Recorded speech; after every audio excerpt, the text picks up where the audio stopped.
हमें बताने के लिए आप सहायता कीजिए। मैं वही बोलूं जो तू चाहता है। और अभी से लेकर के प्रभु जी आगे के सारा समय आपके हम हाथ में सौंप देता। प्रभु हालेलुया, आप हमारी अगुवाई कर, पवित्र आत्मा आप हमारी सहायता कीजिए और हमारे भाई बहनों को समझ की आत्मा दीजिए। सारा आदर महिमा आपको प्रभु यीशु के नाम में, हालेलुया।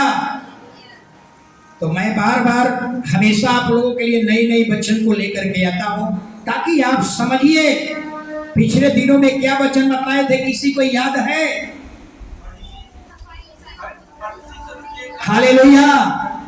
फरीसियों के खमीर, सदुकियों के खमीर से सावधान। हालेलुया। और आज का वचन है, जरा समझिएगा। हालेलुया। आज का वचन है, अगर आप अपने समाज में तुच्छ हैं, आप पढ़े लिखे नहीं हैं, आप निकम्मे हैं, आप अपने जातियों में सबसे छोटे हैं, अपने खानदान में सबसे छोटे हैं, हालेलुया, अपने भाई बहनों में सबसे छोटे हैं। हो सकता है कि समाज आपको आदर न करे, हो सकता है कि परिवार आपको आदर न करे, हो सकता है कि आपके पति आदर न करे, हो सकता है कि आपकी पत्नी आदर न करे, हो सकता है कि आप हालेलुया अपने परिवार में हालेलुया घृणित होंगे, हो सकता है। लेकिन याद रखिए, अगर आप सच्चे ईश्वर से प्रेम करते हैं तो जो समाज में तुच्छ लोग हैं, निकम्मे लोग हैं, चाहे नीचे लोग, नीचे स्तर के लोग हैं, हालेलुया, बाइबल कहती है अगर सच्चे ईश्वर से प्रेम करते हैं तो याद रखिए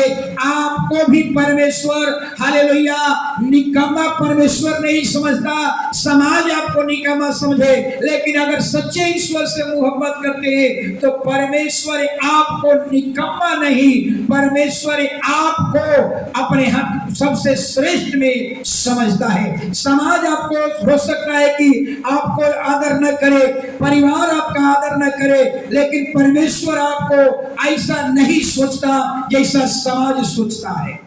हालेलुया। लेकिन कुछ बातों के द्वारा बताएंगे। बहुत से महिलाएं होगी, बहुत से परिवार होंगे, हालेलुया, जो सोच रहे होंगे हमारा समाज में कोई मान सम्मान नहीं है, हमारा परिवार में कोई आदर नहीं है, हमारा पति आदर नहीं करता, हमारा बेटा आदर नहीं करता, हमारा बच्चे हमको आदर नहीं करता। याद रखिए हालेलुया, आपका समाज आपको अनादर कर सकता है, लेकिन परमेश्वर के दृष्टि में आप अनादर के योग्य नहीं है।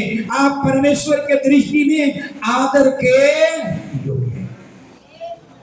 इसलिए मैं कहता हूं हालेलुया, आज तक हम यही देखते आए हैं, बाइबल भी गवाह है, इतिहास भी गवाह है कि बड़े लोगों का आरंभ से ही चलते आया है।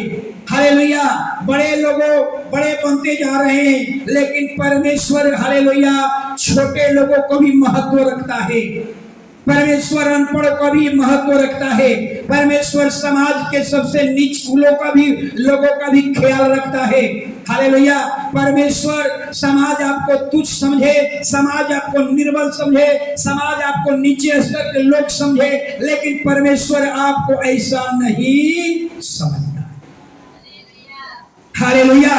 और आज हम यही चीज को देखेंगे। हालेलुया, आज हम यही चीज को देखेंगे।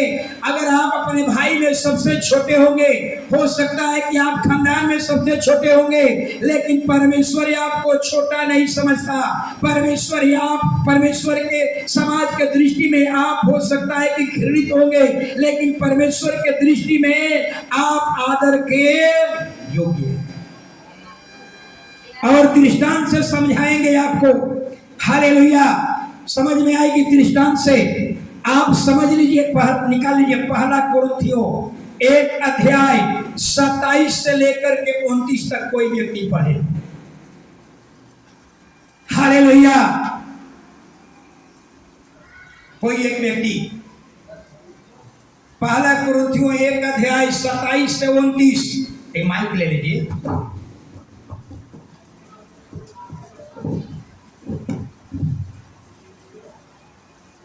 जल्दी। हाँ, परंतु परमेश्वर परमेश्वर ने जगत के मूर्खों को चुन लिया, ज्ञान वालों को लज्जित करे।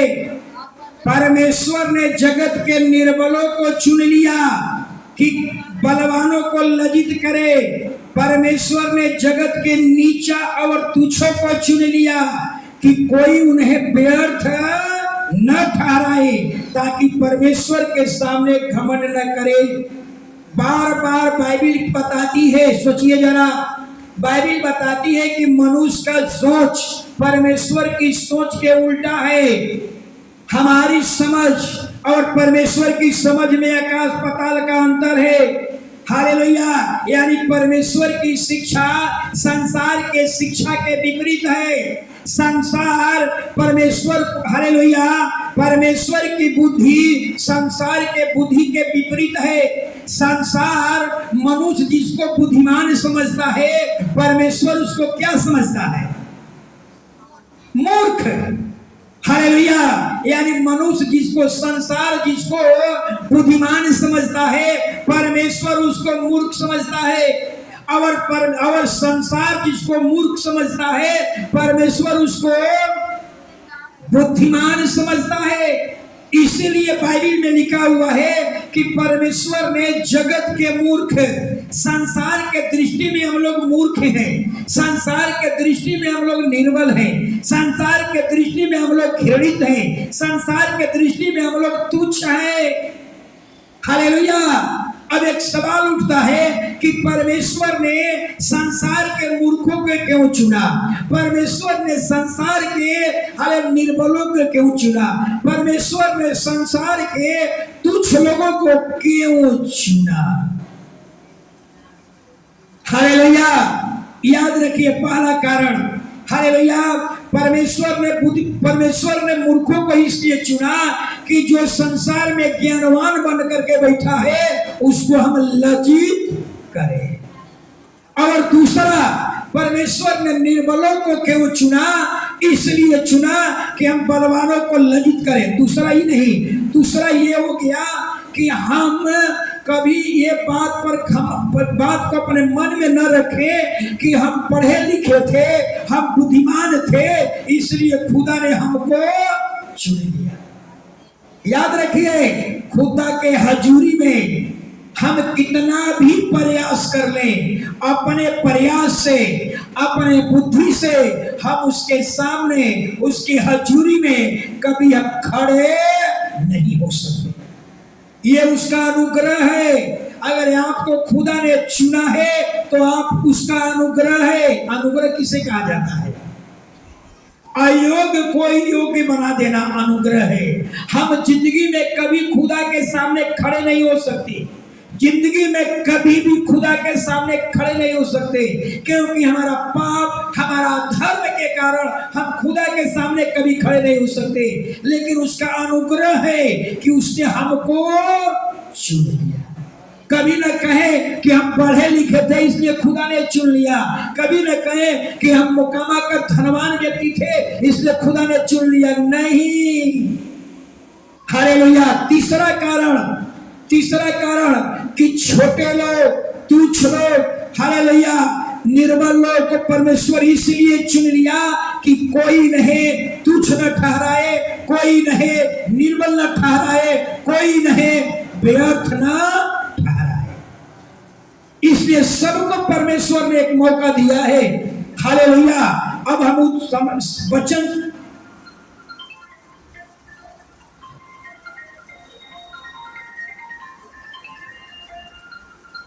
हालेलुया, अब हम वचन से आपको समझ में आएगा। हालेलुया। ये बाइबल में एक घटना को बता रहा हूं। ये 5 अंगुलियां है ना, 5 अंगुलियां में समझिएगा, 5 अंगुलियां है। इसमें सबसे बड़ा महत्व किसका है बाइबल के अनुसार? समझिएगा, ये 5 अंगुलियां हैं। ये 5 अंगुलियां में सबसे, इस बाइबल के अनुसार सबसे अधिक महत्व किसका है? कानी अंगुली का। समझिएगा, एक बार सारे अंगुली में विवाद हुआ, सब कहने लगा कि हमारा स्थान बड़ा है, हमारा स्थान बड़ा है। आई जो अंगुली है ना, ये बोलता कम है, ये कहता है कि सुनो तुम सब बकबक करते हो, अरे नाप करके देखना लो। ये मोटा और अंगुरी क्या कहता है कि बोलता कम है, कहता है कि तुम्हारे जैसा झूठी बड़ाई करने वाला नहीं हो, तुम लोग सब ज्यादा बोलता है, नाप करके देखो ना सबसे बड़ा कौन है। हालेलुया। पांचों को मौका मिला। हालेलुया। पांचों एक न्यायाधीश के सामने पहुंचे। न्यायाधीश ने कहा अपना अपना बखान करो, तुम सबका क्या महत्व है। तो सबसे पहले अंगूठा की बारी आई। अंगूठा कहा कि हम बिना ये अंगूठा का इतना महत्व है कि इसके बगैर कोई रजिस्ट्री नहीं हो सकता। कितने पढ़े लिखे होंगे लेकिन आपको बिना अंगूठा का रजिस्ट्री नहीं होता। यानी संपत्ति खरीदना होगा, कितना भी पढ़े लिखे होंगे, सिग्नेचर के साथ साथ यह अंगूठा बहुत जरूरी है। ये अपना बखान कर दिया, हमारे द्वारा ही क्या होता है।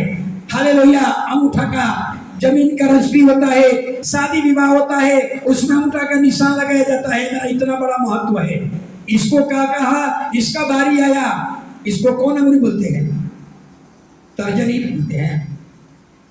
इसके बारी आया, ये कहा कि देखिए हमारा इतना महत्व है, हालेलुया, कि जितने नेता लोग प्रचार करते हैं ना, सारे नेता लोग इसी का इस्तेमाल करते हैं। ये किया, वो किया, वहां किया, यहाँ किया, मेरा इतना प्रचार है। जितने अपने कामों का वर्णन करना है यही अंगुली से दिखाते हैं। और ये जब बिछवाना अंगुली की बारी आई तो कहा कि देखिए हम बकबक नहीं करते हैं, ये सब झूठी झूठी बातें बोल करके ऐसा बोलता है, ये बकबक करता है, बोलता नहीं हूं। भैया नाप करके देख लो, कोई भी कह देगा कि हम सबसे बड़े हैं। हालेलुया। कोई भी कहेगा कि अब बिचौला मुट्ठी बड़ा है। हालेलुया। ये बोलता कम है, ये कहता है कि नाप करके देख लो। इसका बारी आया। ये कहा कि देखिए जब इस शादी विवाह होता है तो एंगेजमेंट में हमारे ही इस्तेमाल होता है। हालेलुया। अगर हम नहीं हो तो एंगेजमेंट होगा कैसे। इसी अंगूठी के तो इसी में अंगूठी पहनाया जाता है। और जब कानी अंगुली की बारी आई तो कहता है कि जानते हैं जब पूजा पाठ होने को होता है ना, ये सब पीछे भाग जाता है। अब सबसे आगे कौन अंगुली है। जब पूजा पाठ होता है सब लोग हाथ जोड़ता है ना, तो ये सब पीछे भाग जाता है, आगे कोई ईश्वर के नहीं आता है। सबसे आगे जब आदमी हाथ जोड़ता है तो सबसे आगे हम ही रहते हैं। आप बताइए कि ईश्वर के निकट कौन है। जो ईश्वर के निकट है वही सबसे बड़ा है। समझ में आ गई हमारी बात। तो आज वही चीज हम बताने जा रहे हैं। हरे इसको बात, हालेलुया। आज हम यही बताने जा रहे हैं।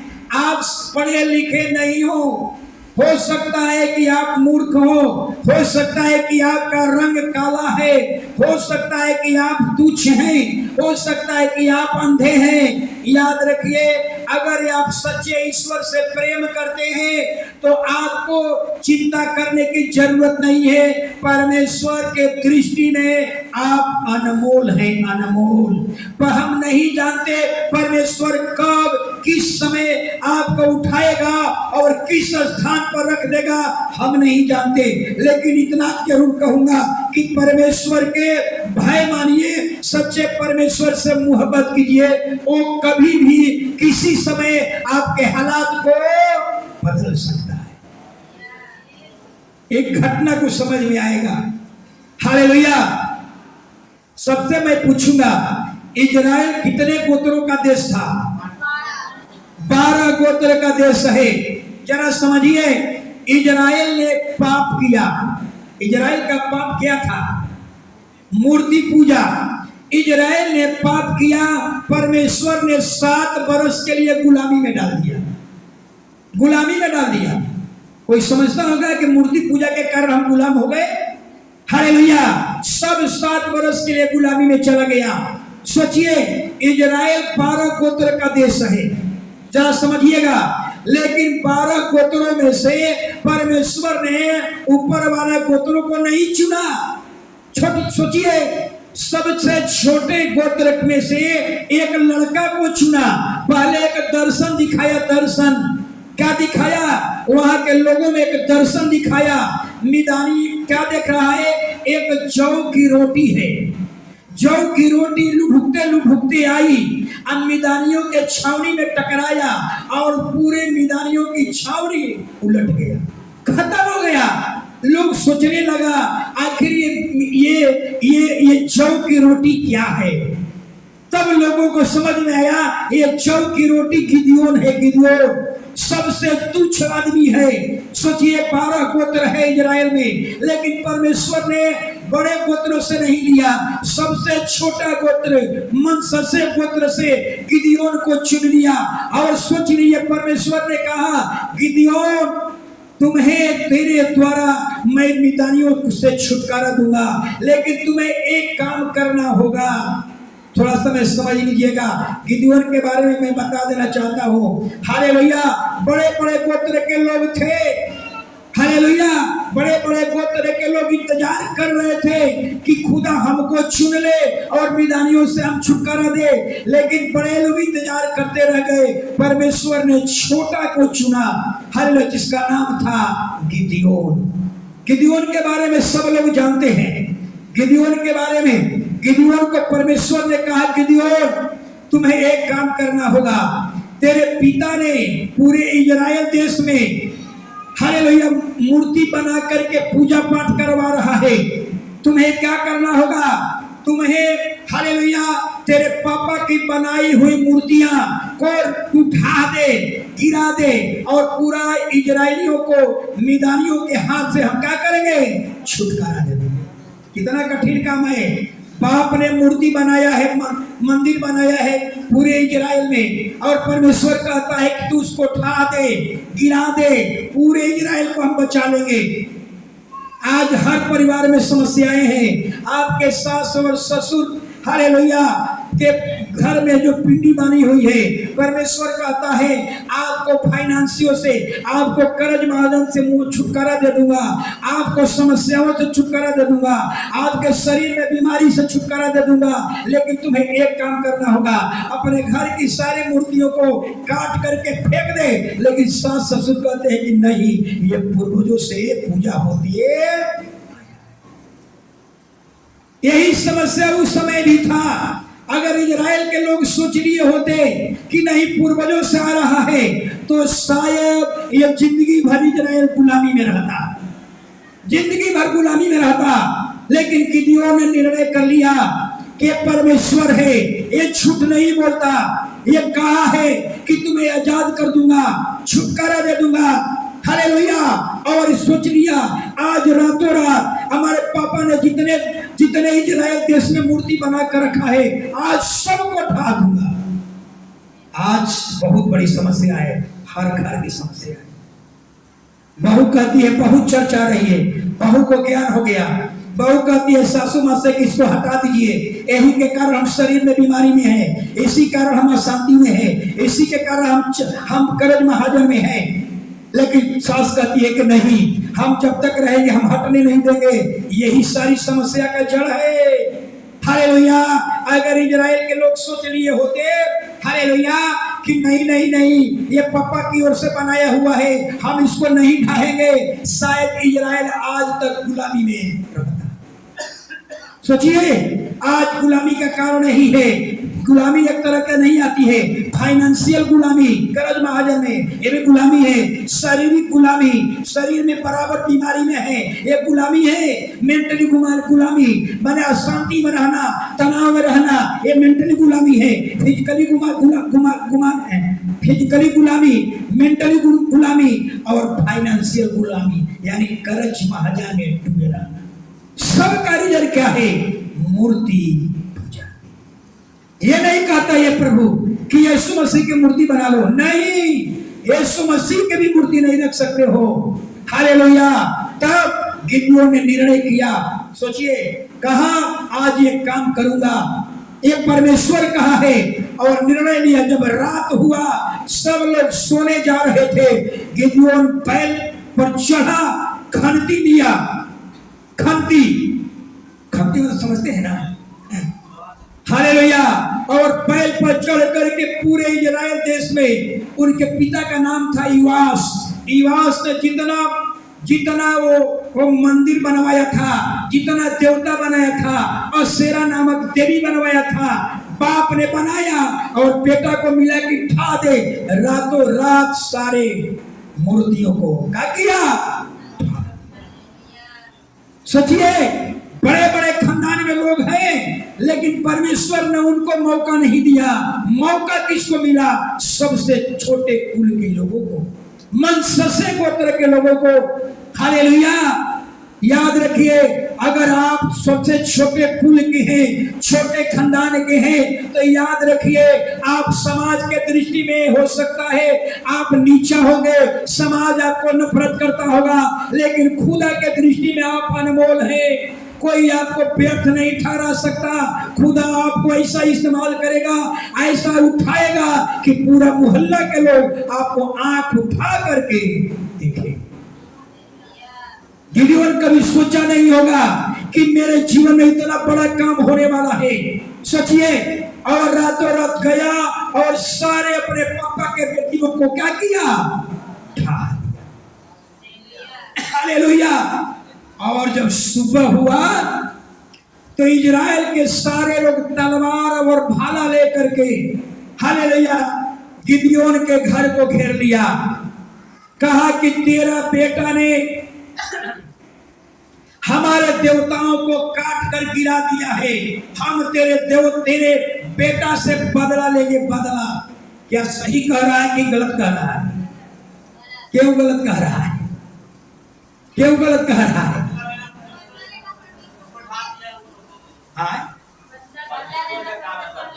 हालेलुया।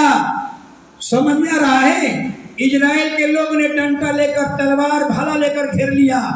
कहा कि तेरा बेटा हमारे देवता को गिरा दिया है, हम तेरे बेटा से बदला लेंगे, बदला। तब गिदियोन के बाप खड़ा हुआ और कहा तुम बदला लोगे? तेरे देवता में कोई ताकत नहीं है। तेरे देवता जो पत्थर का है, वो अंधा लंगड़ा बहिरा गूंगा है, तुम उसके बदले में लड़ोगे? तेरे भगवान में कोई ताकत नहीं है। तो इजराइल के लोग कहा नहीं नहीं नहीं, हमारे भगवान में ताकत है, हमारे भगवान में ताकत है। तो युवास ने कहा अगर तेरे भगवान में ताकत है तो सुबह तक इंतजार करो, सुबह तक इंतजार करो।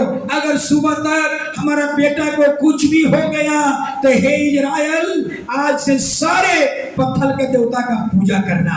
अगर हमारा बेटा को कुछ भी नहीं हुआ तो समझ लेना ये पत्थर के मूर्ति में कोई ईश्वर। 2 दिन बीत गया, समझ रहे हैं ना? 2 दिन बीत गया, गिदियोन को कुछ भी नहीं हुआ। समझ में आ रहा है? 2 दिन बीत गया, कुछ भी नहीं हुआ। सारे इजरायलियों को समझ में आ गया, सारे इजरायलियों को समझ में आ गया, बाप रे बाप, बताओ, इसको हम इतना आदर करते हैं, इसमें तो कुछ है ही नहीं है, इसमें कोई ताकत ही नहीं है। हालेलुया। समझ में आने लगा, हालेलुया, कि सचमुच में मूर्ति में कोई ताकत नहीं है। और पूरे इजराइल के लोग ने क्या किया? पूरे इजराइल के लोग ने, हालेलुया, अपने अपने घर में जितना सोना चांदी का देवता बना करके रखा था, सब अपने घर से इजराइल के लोगों ने बाहर किया। कहा कि इसमें तो कुछ है ही नहीं है। इससे हम इतना डर रहे थे, इतनी से हम डर भय बने हुए थे, अब गिदियोन ढा दिया, कुछ भी नहीं हुआ। वास्तव में इसमें कोई ताकत नहीं है, ये पत्थर के मूर्ति में कोई शक्ति नहीं है। और सारे इजराइल के लोग ने क्या किया? अपने अपने घर से सोना चांदी के देवता को फेंक दिया। समझ में हमारी बात आ रही है? हालेलुया। अब आपको समझ में आ रहा है? क्या आप निर्णय लेने में सक्षम हैं?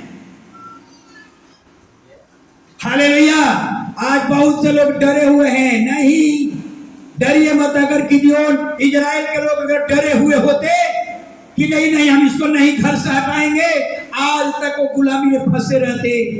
परमेश्वर प्रमाणित कर दिया, हालेलुया, कुछ भी नहीं है, मूर्ति में कुछ भी नहीं है। हालेलुया। ये मैं नहीं कहता, बाइबल कहती है। हालेलुया। किताब जरूर पढ़ लीजिएगा, न्याय की किताब 6 अध्याय 1 कोई पढ़ ले, 6 का 14। तब यहोवा ने उस पर दृष्टि करके कहा, हाँ अपनी इसी शक्ति पर जा हाँ और तू इस्राएलियों को मिद्यानियों के हाथ से छुड़ाए। हाँ क्या मैंने तुझे नहीं भेजा? हाँ उसने कहा, हाँ। हे मेरे प्रभु, विनती सुन, हाँ। मैं इजराइल को कैसे छुड़ाऊं? हाँ देख, मेरा कुल मनस्से से सबसे हाँ। कंगाल है।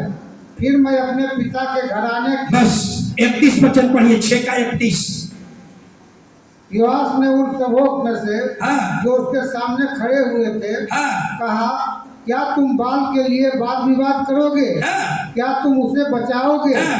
जो कोई उसके लिए वाद विवाद करेगा हाँ। वह मार डाला जाएगा। हाँ सवेरे तक ठहरे रहो, हाँ तब तक यदि वह परमेश्वर हो हाँ। तो जिसने उसकी वेदी गिराई है हाँ। उससे वह आप ही अपना वाद विवाद करे। हालेलुया।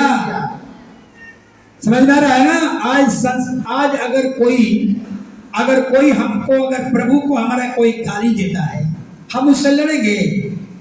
हम लड़ेंगे? ये तो उसके जैसा मूर्ख दुनिया में कोई नहीं है। अगर हमारा प्रभु को कोई गाली गलौज करे, हम लड़ेंगे? आपसे मूर्ख दुनिया में कोई नहीं है, हम क्यों लड़ेंगे? हमारा प्रभु जाने, लेकिन संसार के पास ही ज्ञान नहीं है। संसार के लोग तलवार भाला उठा लेते हैं लड़ने के लिए। क्यों उठा लेते हैं? क्योंकि उनको मालूम है कि हमारा भगवान कुछ नहीं कर पाएगा, इसलिए हम लोग लड़ते हैं। हालेलुया। इजराइलियों को समझ में आ गया। अब जरा सोच लीजिए, एक छोटा कुल के व्यक्ति, एक छोटे खानदान के व्यक्ति गिदियोन को खुदा ने चुना। हालेलुया। और इतना बड़ा काम किया। गिदियोन ने कभी सोचा नहीं होगा कि परमेश्वर एक छोटे खानदान के लोगों के साथ इतना बड़ा काम करेगा। और गिदियोन को सारे इजरायली आए और कहा, हे गिदियोन। देखिए गिदियोन का विचार कितना अच्छा है। हे गिदियोन, तू और तेरा बेटा, तेरा खानदान इजराइल पर प्रभुता करे, क्योंकि तूने बहुत बड़ी आजादी हमको दिया है। गिदियोन कहता है, न मेरा बेटा तुम पर प्रभुता करेगा, न मेरा कोई परिवार तुझ पर प्रभुता करेगा, यहोवा ही तुझ पर प्रभुता करेगा। इतना अच्छा उसकी सोच है। मैं नहीं, न मेरा घराना, परमेश्वर ही तुझ पर प्रभुता करे। याद रखिए, आप छोटे हैं, हो सकता है आप खानदान में छोटे होंगे, आप तुच्छ होंगे, समाज आपको घृणित समझता है, समाज आपको कहता है कि अनपढ़ है। कोई बात नहीं, अगर आप सच्चे ईश्वर से प्रेम करते हैं तो याद रखिए, गिदियोन के जैसा परमेश्वर कभी भी किसी समय आपको कहां से उठाएगा और कहां लेकर चल जाएगा हम नहीं कर सकते। आपके द्वारा बहुत बड़ा काम करेगा, पूरी दुनिया देखेगी, लेकिन आपको सच्चे परमेश्वर से क्या करना होगा? मोहब्बत। बाइबल में एक और घटना समझिए, आज छोटे लोगों के द्वारा ही काम वचन चलेगा। हालेलुया। एक और घटना बाइबल में आप सभी लोग जानते हैं, इजराइल का प्रथम राजा कौन हुआ?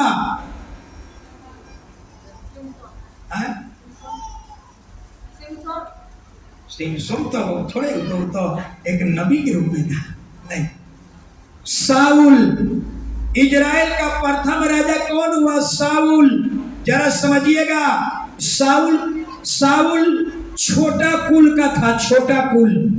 सोचिए आप, 12 गोत्रों का देश है।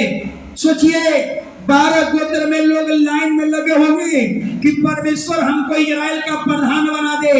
इंतजार करते रह गए और परमेश्वर ने क्या किया? सबसे छोटा खानदान के साउल को उठाया और इजराइल का प्रधानमंत्री बना, राजा बना दिया साउल को। याद रखिए, कुछ बातें यहाँ छिपी हुई है, कुछ बातें बताना चाहता हूँ। परमेश्वर अगर आपको चुना है, परमेश्वर आपको अगर बुलाया है, तो एक मकसद है उसका, आपको उस मकसद को पूरा करना होगा। साउल को परमेश्वर चुन लिया, एक मकसद था। क्या मकसद था? साउल को छोटा कुल, छोटा खानदान, कभी साउल स्वप्न में नहीं देखा होगा कि परमेश्वर इजराइल का राजा हमको बना देगा। हालेलुया। और परमेश्वर ने साउल से कहा, साउल तुम्हें एक काम करना होगा, तुम्हें एक काम करना होगा, अमलेकिया देश में जा। हालेलुया। वहां के क्या स्त्री, क्या पुरुष, क्या दूध पीता बच्चा, बैल, भेड़, बकरिया, ऊंट, गदहिया, सबको सत्यानाश कर देना। तब तक लड़ते रहना जब तक सबका सत्यानाश। ऐसा आज्ञा क्यों दिया प्रभु ने? कितना कठिन आ गया। कहा कि उस पर दया मत करना, कोमलता मत दिखाना, जैसा मैं कहा उस सबको सत्यानाश कर देना। क्यों कहा ऐसा?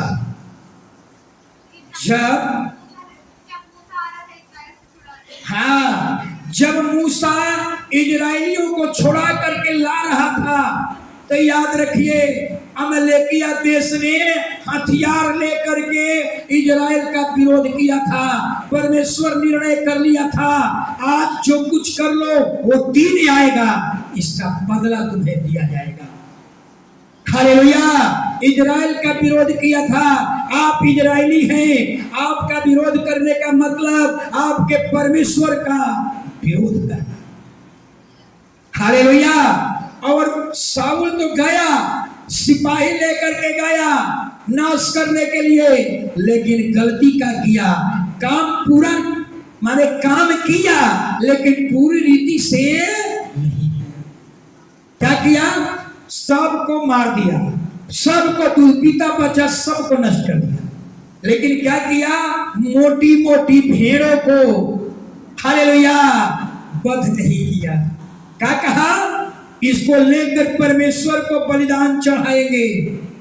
हर उस समय बलिदान था। भेड़ बकरिया को, मोटी मोटी भेड़ को, बकरिया को लेकर के चले आया। उस समय पुरोहित था समूएल ने कहा, क्या तूने परमेश्वर का काम पूरा कर दिया है? कहता है कि हाँ, सारा काम पूरा कर दिया हूं। सो समूएल कहता है कि भेड़ का मिमियाना कहां से सुनाई पड़ रहा है? कहता है कि मोटी मोटी भेड़ बकरिया को परमेश्वर को बलिदान करने के लिए लाया हूं। बस समूएल का क्रोध भड़क गया। अरे तूने क्या किया? परमेश्वर ने तुम्हें एक राजा बनाया। साउल स्मरण कर, तू सबसे छोटे खानदान का था, सबसे छोट कुल का था। परमेश्वर ने बड़े को नहीं चुना, सबसे छोटे कुल को चुना और तुमको इजराइल का राजा बना दिया। और एक काम दिया था, तूने उसको नहीं कर पाया। सोचिए तूने क्यों नहीं पूरा कर पाया। हालेलुया। सुन, आज्ञा मानना बलि चढ़ाने से भी उत्तम है। याद रखिए, अगर इसका वचन जो सुनते हैं, उधर से कोई नहीं जाएगा। उधर से गेट ताला मार दीजिए साधु जी, इधर से ताला मार दीजिए, तो उधर से कोई नहीं जाएगा। उधर जिसको जाना है इधर से, उधर से ताला मार दीजिए। हालेलुया। हमारी बात समझ में आ रही है? हालेलुया। जरा सोचिए, अब अपने बारे में सोचिए। परमेश्वर ने आपको अगर चुन लिया है तो एक मकसद से चुना है। क्या मकसद हो सकता है? पहला मकसद यही होगा कि परमेश्वर ने आपको चुना है कि तू पहले पाप से अपने जीवन को अलग कर ले। हालेलुया। परमेश्वर ने आपको इसलिए चुना है कि अपने आसपास के लोगों को सुसमाचार सुना दे। हालेलुया। चाहे वे सुने या न सुने, लेकिन एक बार मेरा वचन उससे जरूर कह दे। परमेश्वर आपको इस मकसद से चुना है कि आपके घर से बड़ी बड़ी गवाहियां आए। परमेश्वर आपको इसलिए चुना है कि आप अपने मोहल्ले के एक ईमानदार व्यक्ति बन जाएं। परमेश्वर आपको इसलिए चुना है कि आप में खुदा की झलक दिखने लगे। अब अपने बारे में सोचिए। हालेलुया। हालेलुया। अपने बारे में सोचिए। हालेलुया।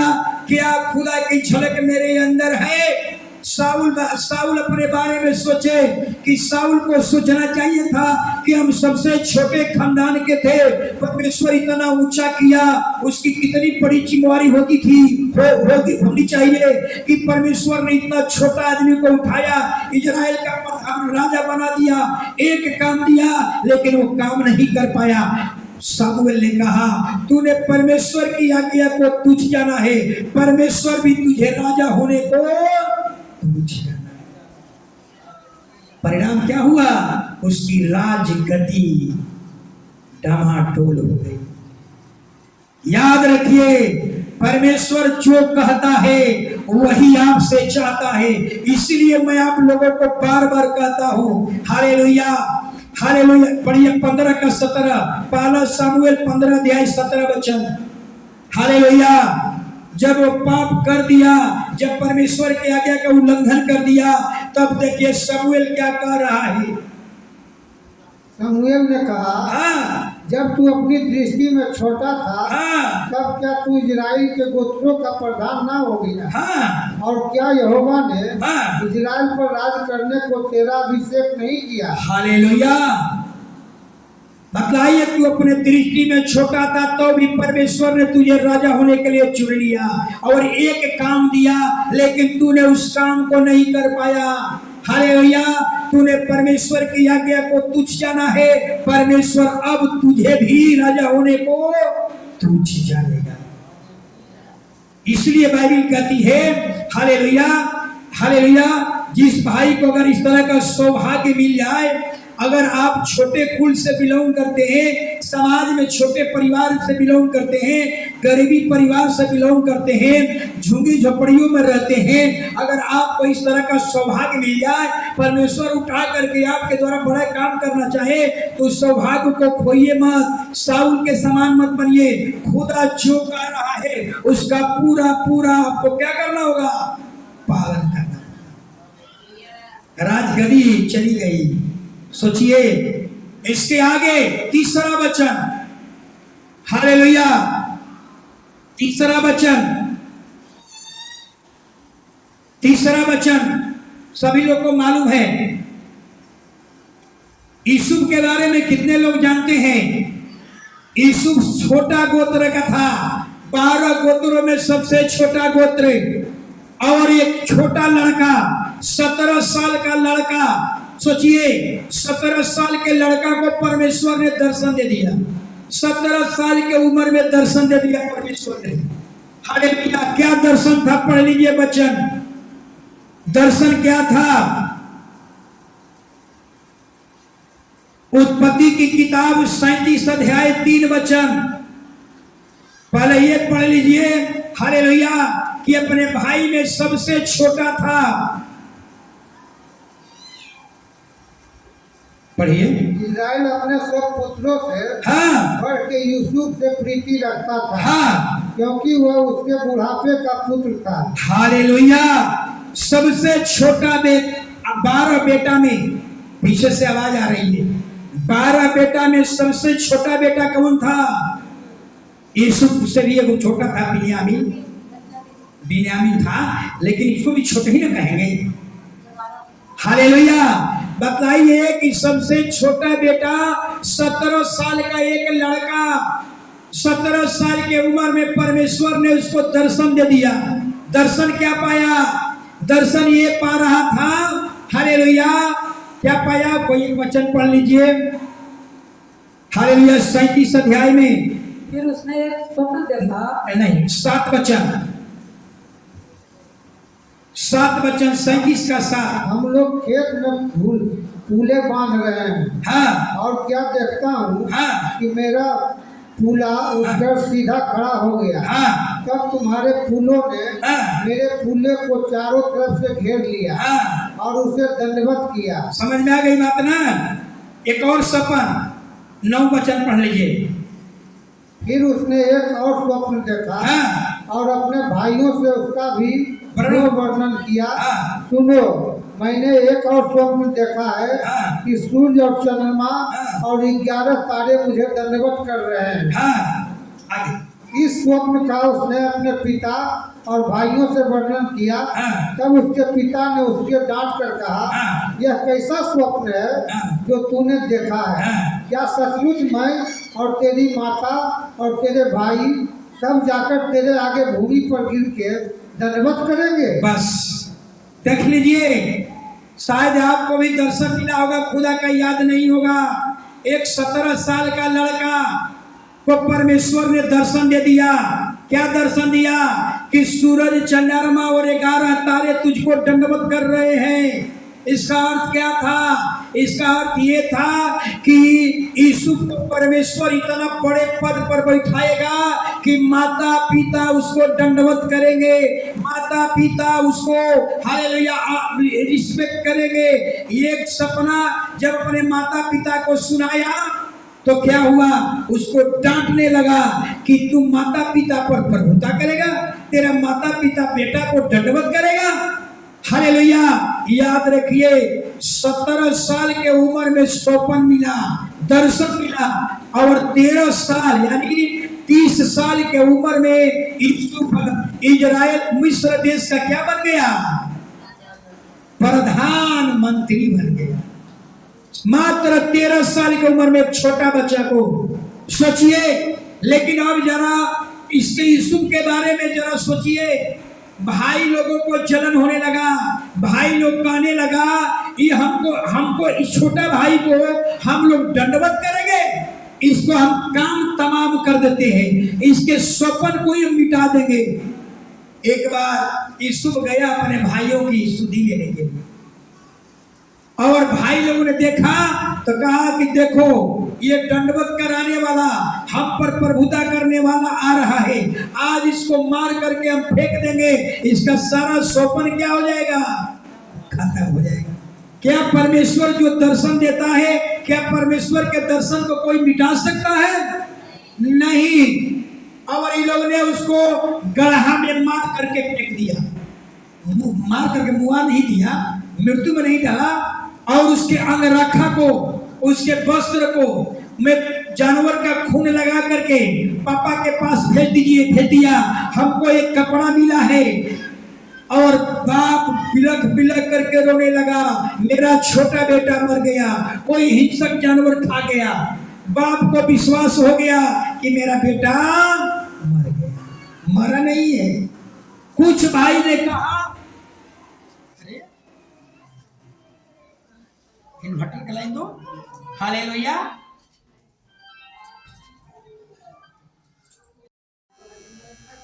हालेलुया। अब यूसुफ को लोग ने, बड़े भाई ने मार करके गड्ढा में फेंक दिया, गड्ढा में फेंक दिया। लेकिन कुछ भाइयों की दया आई, कहा कि देखो अपने हड्डी का हड्डी है, इसको निकाल करके अब व्यापारी के हाथ में, मिस्री व्यापारी के हाथ में बेच दिया। कहाँ चल गया? मिस्र देश में चल गया। और मिस्र देश में जब गया, हालेलुया, तो बाजार में गया। बाजार में बोली लगता है ना, ऐसा ही बाजार में बिकने के लिए यूसुफ गया।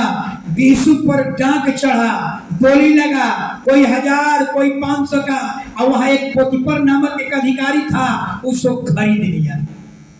बतलाइए, खरीद लिया और पोतीफर के घर का ये दास बन गया। कौन? यूसुफ। लेकिन यूसुफ ने एक बार परमेश्वर से सवाल नहीं किया, एक बार परमेश्वर से नहीं पूछा कि परमेश्वर तूने 17 साल की उम्र में हमको दर्शन दिया था कि तुम्हें बड़े पद पर बनाऊंगा, मैं तो अभी घर में दास बन गया, मैं तो गड्ढा में फेंका गया, मैं तो बाजार में बिक गया, और मैं दास बन गया। और जिस घर में दास बना, उसके पत्नी उसको गलत काम करने के लिए विवश करती है। हालेलुया। लेकिन वो हाथ छोड़ा करके वो भाग जाता है, और उसकी पत्नी ने उसको जेल में डाल दिया।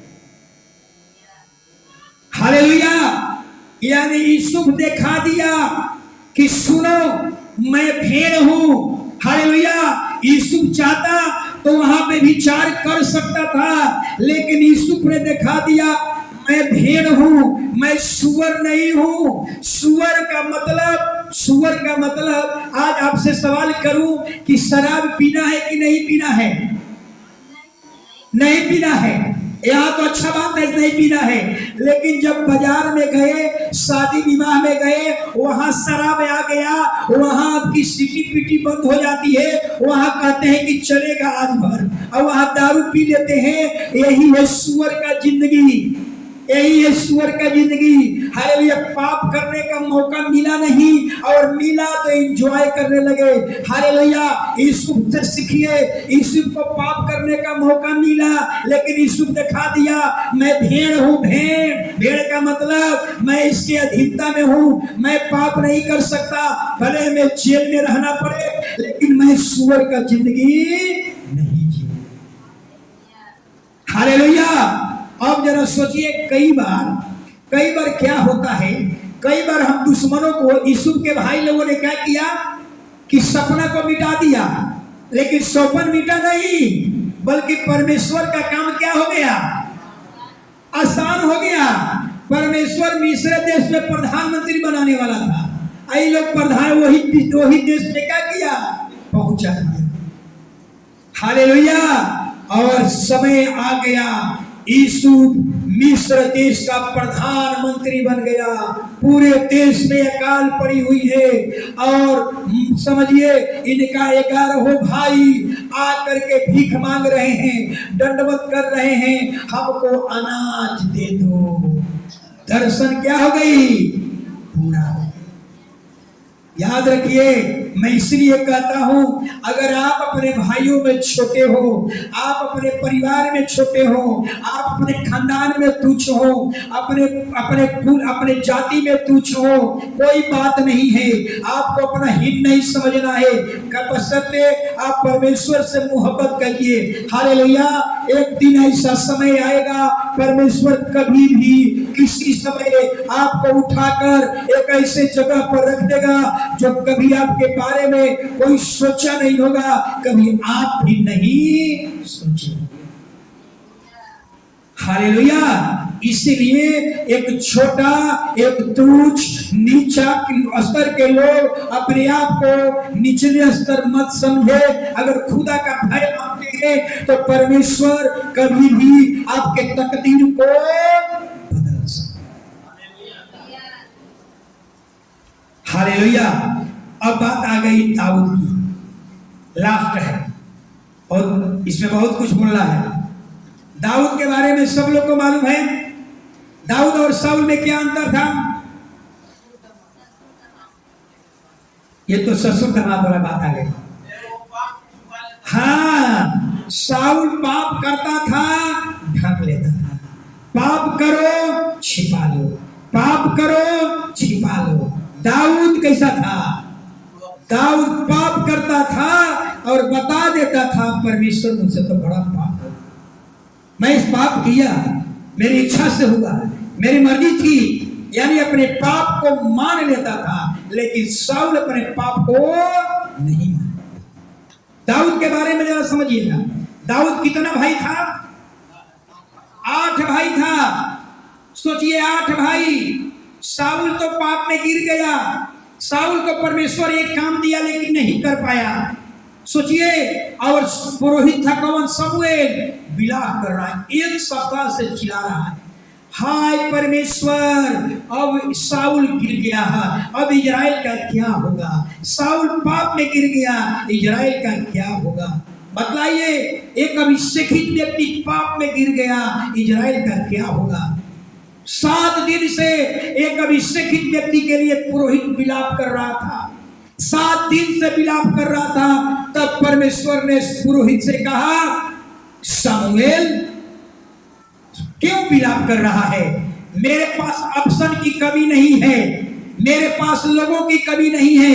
उठ और सिंह में तेल भर और जा, ईसे के बेटा को बुलावा भेज, और मैं जिसको कहूंगा उसको अभिषेक कर देना। 8 बेटा है तो ईसे के 8 बेटा। सोचिए, जिसमें शायद 3 बेटा फौजी थे, सिपाही थे, सैनिक थे, हठा कठा, शरीर में लंबा चौड़ा सिपाही वाला बॉडी था, सोचिए। और हालेलुया, अगर पुरोहित के सामने अगर 8 बेटा को बुलाया जाए तो मन में तो डाउट आएगा ना, कुछ तो होने वाला है, कुछ तो होने वाला है। पुरोहित के सामने बुलाया जाए। सोचिए दाऊद का काम क्या था? भेड़ बकरी चराना। याद रखिए, भेड़ बकरी किसको किसको कौन चराता है? जो निकम्मा है, जो बेकार है, पढ़े लिखे नहीं है, मूर्ख है, ऐसे लोगों को भेड़ बकरी का जीवा मिलता है। हालेलुया। दाऊद का बाप ईसे जो था, ईसे के दृष्टि में दाऊद निकम्मा था, फालतू था, बेकार था। इसलिए कहा तू जा भेड़ बकरी चरा, तू भेड़ बकरी के लायक है।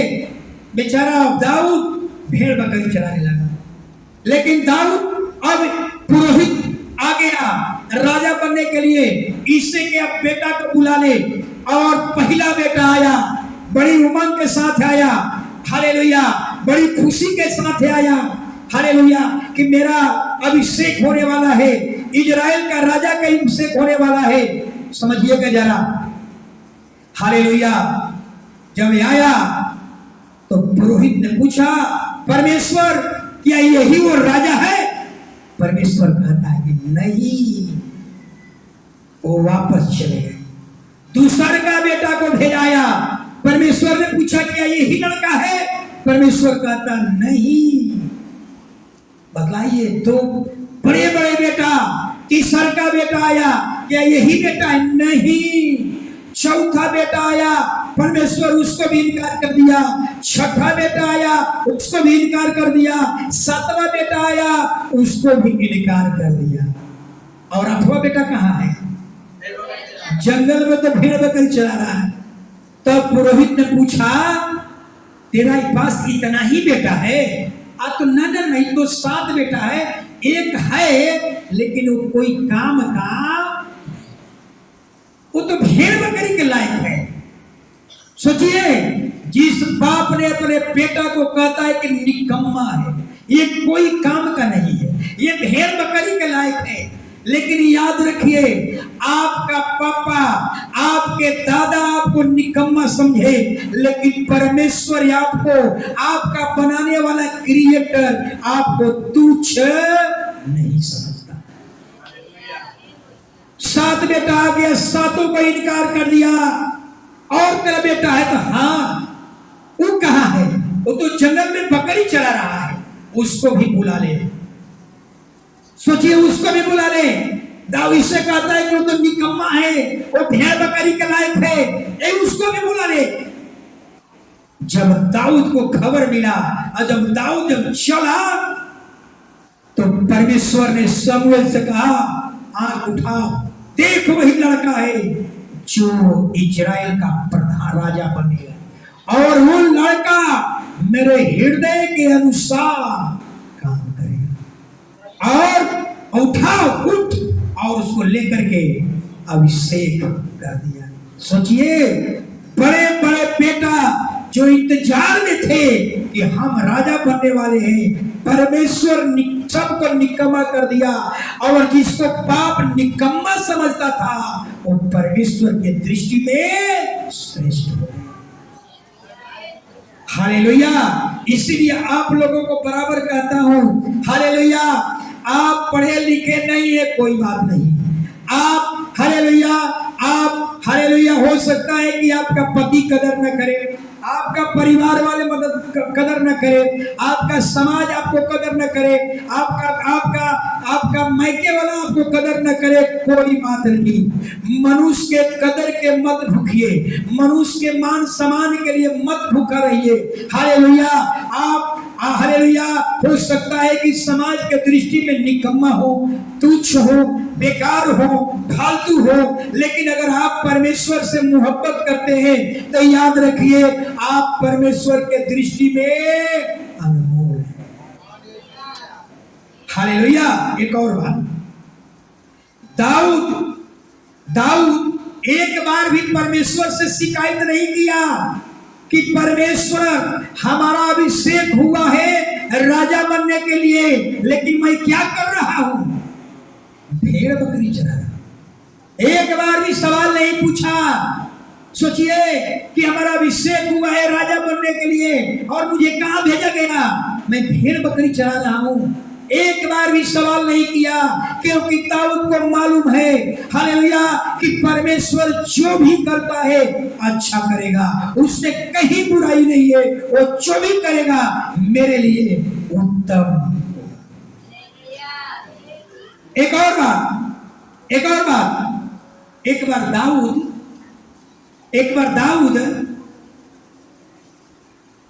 दाऊद अपने भाई का भोजन लेकर गए। पापा ने भेजा कि ले जाकर भोजन पहुंचा दो अपने भाइयों को। आज जब भोजन लेकर पहुंचाने गए तो युद्ध चल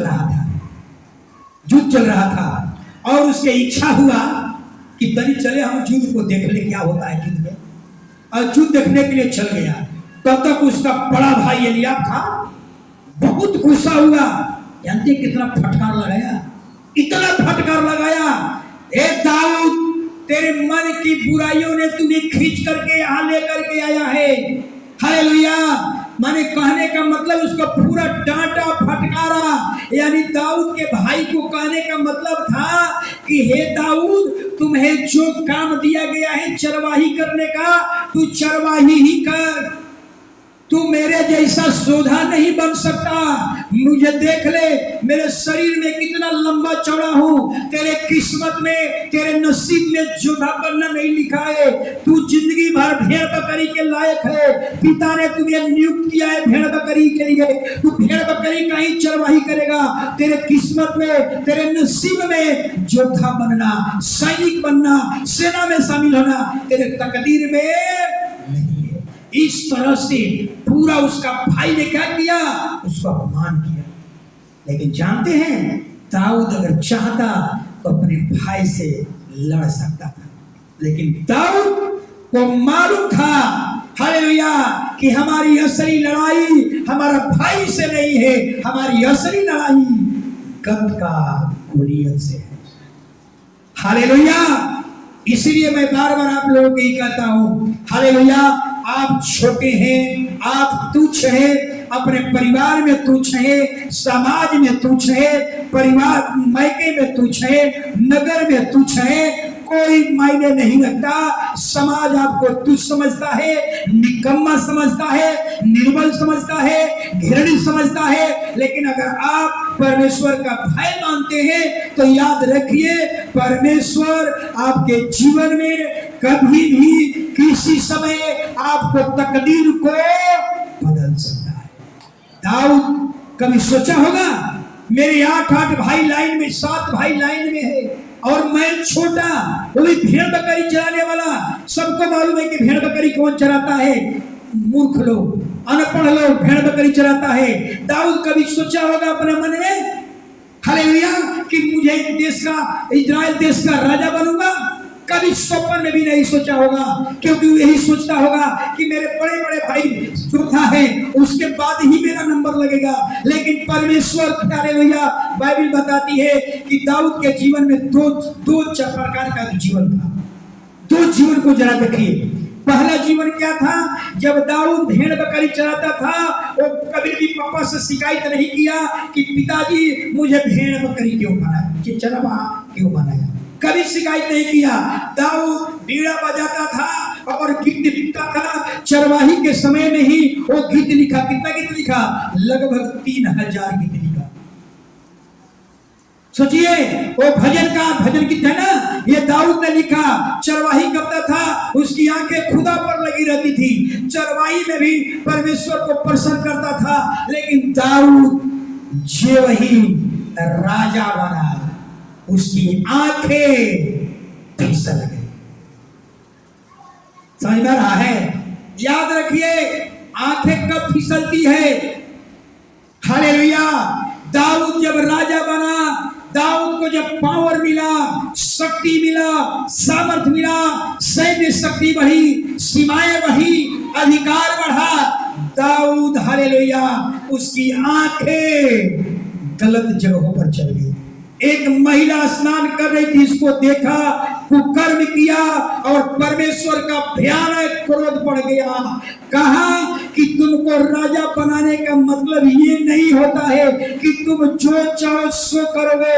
ये काम तूने छिपा कर किया है। ये काम मैंने इजराइल तेरे घराने से 3 दोपहरिया में व्यभिचार कराऊंगा। तेरे घर के औरतों को ये 3 दोपहरिया में व्यभिचार कराऊंगा। पूरा इजराइल के लोग उसको देखेंगे। तब है दाऊद कहता है, प्रभु मैं तो बहुत बड़ा अपराध कर दिया, मैंने पाप किया। हालेलुया, याद रखिए, हालेलुया।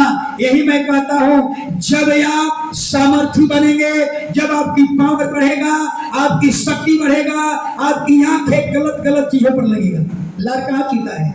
दूध मलाई पर नहीं चीता है। कहाँ चीता है? अपने पति से तो देखिए, महिलाएं लोग अपने पति को देखिए, आपके पति का मुंह आंख कहाँ जाती है? शराब पर, ताड़ी पर, हालेलुया, गंजा पर, भांग पर। लेकिन घर में दूध मलाई है, उस पर उसकी आंख नहीं लगेगी। सोचिए, जब वही दाऊद की ताकत बढ़ी, सीमा ताकत बढ़ा, सामर्थ बढ़ा, अधिकार बढ़ा, दाऊद की आंखें फिसल गई, गलत चीजों पर चली गई। इसलिए एक लेखक ने कहा है, बाइबल के विद्वान कहते हैं, दाऊद जब चरवाहा था तो उसकी आंखें खुदा पर लगी रहती थी। लेकिन दाऊद जब ही राजा बना, पावर में आया, अधिकार में आया, उसकी आंखें गलत चीजों पर लगने लगी। हालेलुया। इसलिए मैं कहूंगा आप लोगों से, आप पढ़े लिखे नहीं है कोई बात नहीं, प्रार्थना का जीवन होनी चाहिए। प्रार्थना के लिए कोई पढ़े लिखे की जरूरत नहीं है। पढ़ नहीं सकते लेकिन प्रार्थना तो कर सकते हैं। हालेलुया। आप समाज के घृणित हो सकते हैं, आपका पति कदर नहीं करता, आपकी पत्नी कदर नहीं करती, आपके मैके वाला पद कदर नहीं करता, आपका मोहल्ला वाला कदर नहीं करता, लेकिन आप खुदा को डर और भय में मानते हैं, तो याद रखिए, परमेश्वर आपके जीवन को कभी भी किसी समय राजा दाऊद के समान एक उठा करके एक ऐसे स्थान पर रख देगा कि पूरा मोहल्ला के लोग आंख से देखते रह जाएंगे, ये क्या हो गया। हालेलुया। कभी भी आपकी तकदीर बदल सकती है, कभी भी आपकी किस्मत बदल सकती है। केवल आप परमेश्वर के काम मानिए। खड़े हो जाइए।